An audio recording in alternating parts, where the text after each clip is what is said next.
Hi again. In our last video, I showed you how to make the walls for your bowl, but I never told you why you cut them the way I do. This angle is 45 degrees, and it's supposed to be made up of two smaller angles at 22.5 degrees each. But I know for a fact that even though my saw is set for 22.5 degrees, it's not exactly right on. So let's say, for argument's sake, it's 23 degrees. That's only out by half a degree, but that's enough to make a mess of your bowl. So I have to have one of these angles 23 and one of them 22 because they have to add up to 45 degrees. Now I'm going to show you how to do this wrong, first of all. I'm going to cut them both on the same side. And I'm going to mark this with an X. This is the 23 degree side. Remember I told you to turn it over.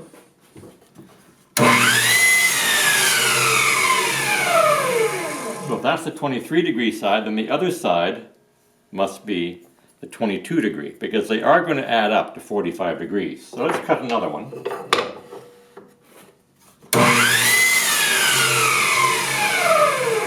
So here again, that's the 23 degree side, and this is the 22 degree side. But look what happens if I put both 23 degree angles together. This angle now is 46 degrees. And you multiply that times 8 all the way around, and you're going to have some serious gaps in your bowl. So that's why I showed you last time to cut one cut here, then flip it over. I cut the other cut like this. If you cut all your cuts on the one side, you're going to have a mess. So by doing that, now you've got 23 and 22, 23 and 22 all the way around, and you have a perfect circle of 360 degrees. Okay, I'm going to glue these pieces onto my base. Now, if you recall from our last video, I told you that I had made over 500 bowls. You're probably wondering, what in the world does he do with all these things? Well, a man came to our church some time ago, and he said every day in China, 25,000 people become Christians, but they don't have any Bibles. So I thought, I can help with that problem. So I've asked people to start making donations, and every time they make a donation, I give them a bowl as a thank you gift. So that's why I make so many bowls. Now I'm going to show you a different way of putting these together. And just bear with me. Remember, you glue both ends of every other piece.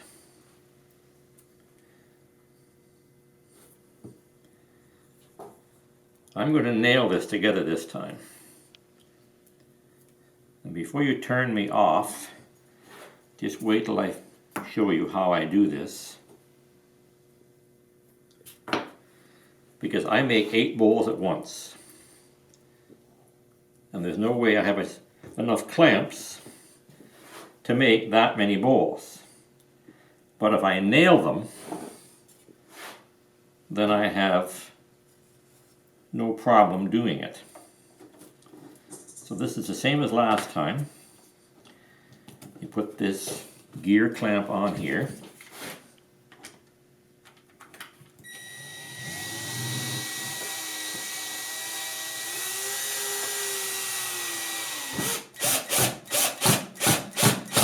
Remember, work on newspaper like I am here, and it keeps your bench from getting all covered and glued.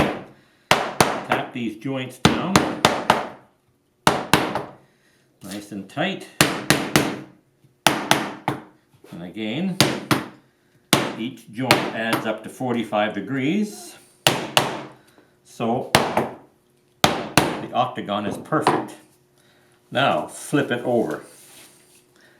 I'm going to nail this from the back because I have to plane it.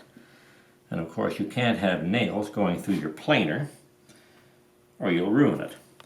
Now my nails are short enough that they will not go all the way through.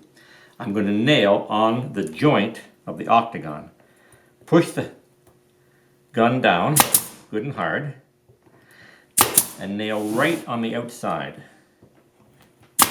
You can maybe see the glue oozing out there because I'm putting a lot of pressure on this gun.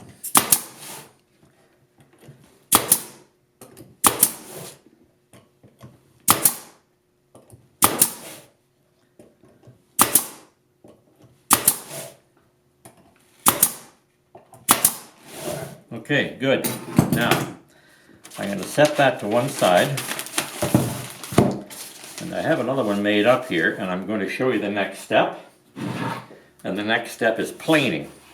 Now, if you can see that, there are no nails coming through here, of course, even though it's all nailed from the back. But those nails are quite short. So come over to the planer, and we'll plane this down, ready to receive our next layer.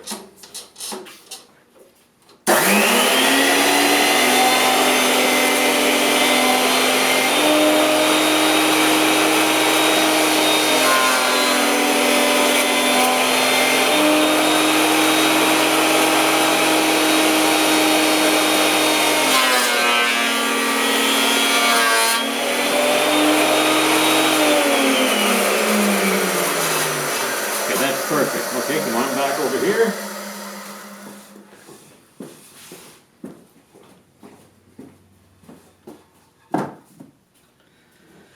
So I'm going to add walnut for the top layer, and again I'm going to nail it back on again. So we have to put a layer of glue along here. It's a little faster if you put it on with a brush.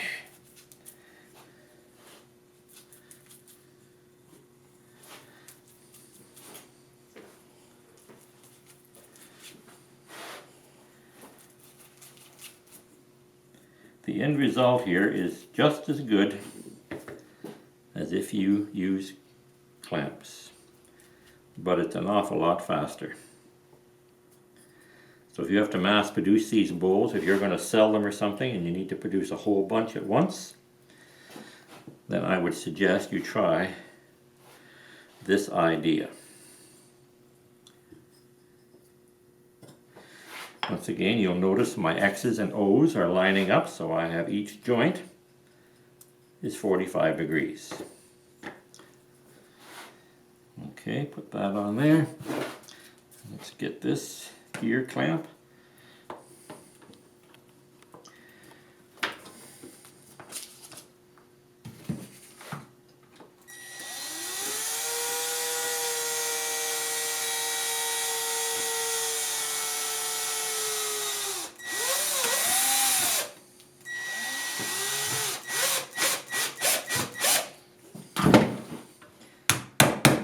Okay, again, tap these joints down so they're perfectly tight. And as you can see again, it's a perfect octagon. Now line those joints up just a little bit off of the ones below it, and that will help lock the whole unit together. And again, put your nails right to the outside.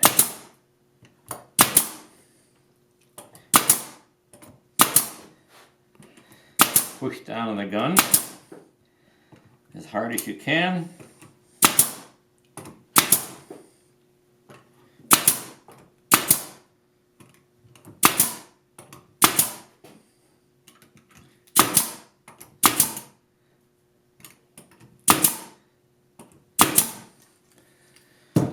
Okay, we'll let that sit for 24 hours, and I'll take my next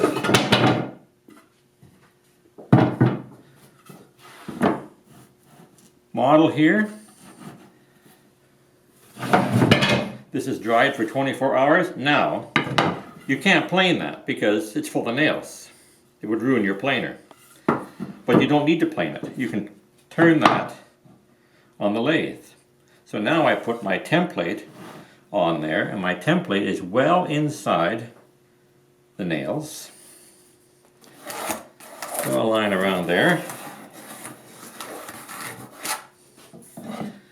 And you go to the bandsaw and cut that out. And now you know that all your nails are right in that area. So there's no worry about there being nails in here. So start your bandsaw right about there, come in and cut it out. And then you'll have something that looks like this, and that bowl is ready to turn. If you want to add 3 or 4 more layers, well, you go right ahead and do that. I've added the base on there, so this bowl is ready to turn. Now, regarding my last video, some of the comments I got were less than flattering, I will say. So to respond to them, I'm going to tell you a story. Let's suppose that I live on your street. And let's suppose that one night I go for a walk and I walk past your house. As I do, I can see in your window, and there at the kitchen table are you with your family, and you are having a wonderful time playing a game. It makes my heart feel good to see that. But as I turn to resume my walk, I look up and I notice flames coming out of an upstairs window. So naturally, I start running up the driveway to warn you that your house is on fire. But as I do, I look in your window and I can see you playing, and I thought, oh, this is no good. If I go in there and yell fire, it's going to ruin everything. No more laughing, no more having a good time. It'll just be screaming and panic. So I turn and I walk on down the street. What would you say to me if I said I had done that? Well, you would look at me in disbelief. You would say, nobody could do that. Nobody would be so callous. And you're right. Nobody would be. But folks, if you have not asked Jesus Christ to forgive your sins, then that is your house, and you are going to perish. Now please, don't shoot the messenger. Thanks for watching our video, and I hope to see you in heaven.